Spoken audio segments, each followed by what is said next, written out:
musharax olol yaasiin axmed xaaji nuur oo u taagan xildhibaanada golaha wakiilada gobolka Sanaag ee xisbiga wadani iyo wafdi uu hogaaminaya ayaa si ballaaran loogu soo dhaweeyay magaalada Jiidali ee bariga magaalada Ceergaabo waxaana musharaxa duleedka magaaladaasi kaga horyimi waxgarad madax dhaqameed odayaal dhalinyaro haween iyo dadweyne kale oo watay fardo iyo gaadiid kuwaas oo musharaxa kolkii uu soo gaaray goobta soo dhaweynta u galbiyay gudaha magaalada Jiidali halkaas oo la geeyay goob hore loogu sii diyaariyay soo dhaweyntiisa waxaana ugu horeyn halkaasi hadalkiisa kala dambeeyay qaar kamid ah dadweynihii odayaashii waxgaradkii iyo haweenkii soo dhaweyntiisa ka qayb qaadanayay oo halkaasi ka cadeeyay inay codkooda diyaar u leeyihiin musharaxaasi soo dhaweynayna xildhibaan olol yaasiin axmed xaaji nuur guutaale waxaanu muujinaynaa cududayada inaanu nahay musharaxa taageerayaashiisii ishiina idin macallina waad aragtaan inta iyo inkii laban laabkeed iyo in ka sii badanina waa maqan tahay waxaanu wada taageersanahay oo soo dhaweynayna taageersanahay xildhibaan olol waxaanu la garab taaganahay codka yagaanu la garab taaganahay heel iyo hooba waa galeynaa soo ma raacsanin soo wax u qaban mayno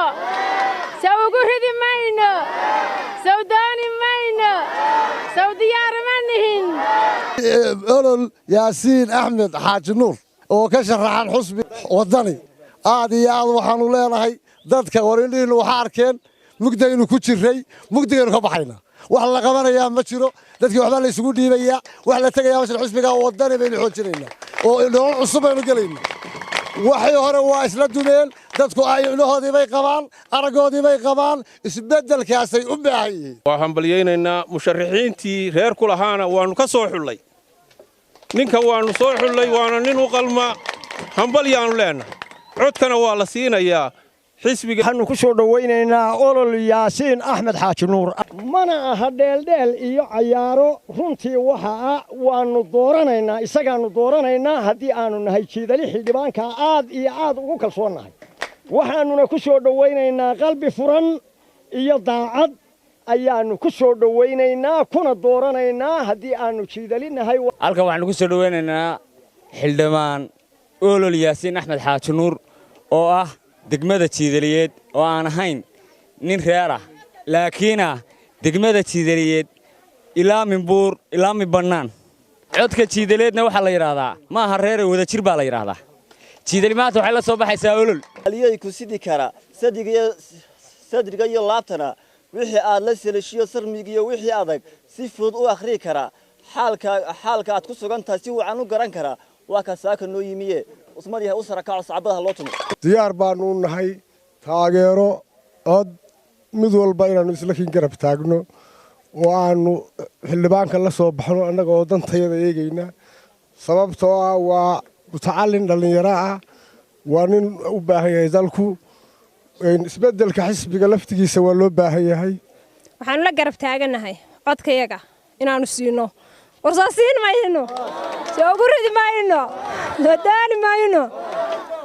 xogayaha caafimaadka xisbiga wadani Xuseen Axmed Cabdulle oo kamid ahaa wafdiduu hogaaminayay musharaxu ayaa bulshada Jiidaliyeed ugu baaqay inay codkooda siiyaan musharax olol yaasiin in badan baan Jiidali imanayay maanta se waxaan u wadaa oo la socdaa oo aan barbar taagnahay olol yaasiin axmed xaaji nuur oo u sharaxan golaha wakiilada waa dhalinyaro waa aqoonyahan waa mutacallim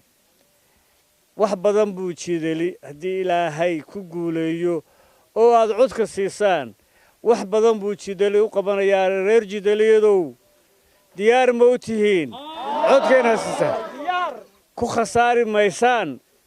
waanu idin soo xullay xisbi ahaan cid ahaan si walba markaanu u aragnay waxaanu qabnaa oo hubnaa olol codka haddii aad siisaan inuu magaciina meel dheer gaadhsiin doono war sidaas ballan meynoo tahay musharax olol yaasiin axmed xaaji nuur oo gabagabadii halkaasi ka hadlay ayaa u mahad celiyay bulshadii soo dhaweysay waxaana uu faahfaahiyay waxyaabaha uu qaban doono bulshada codkooda diyaarka ula ah ee reer Jiidaliyeed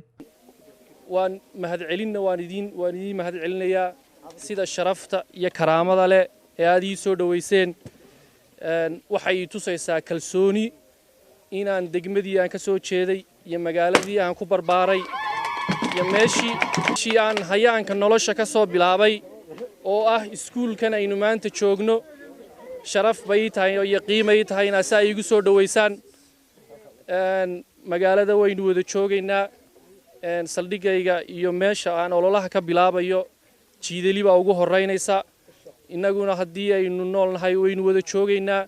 idinkana waxaan idinka codsanayaa inaad codkiina igu garab istaagtaan si aanu matalaad jiidali aan idinku matalo golayaasha dawladda waxa sharaf ii ah inaan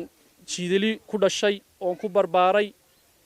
oo aan codkeedii maanta ku soo bixi doono haddii ilaahay yiraahdo waxaan insha Allah biidnillaahi kariim haddaa codkiina igu kaalaysaan oo i siisaan aan idiin ballan qaadayaa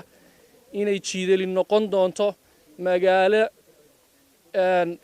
ku sharfan codka ay siiseen oo hiil iyo hoob aan idinla garab istaago cabdiraxmaan ilsar saab TV ceergaabo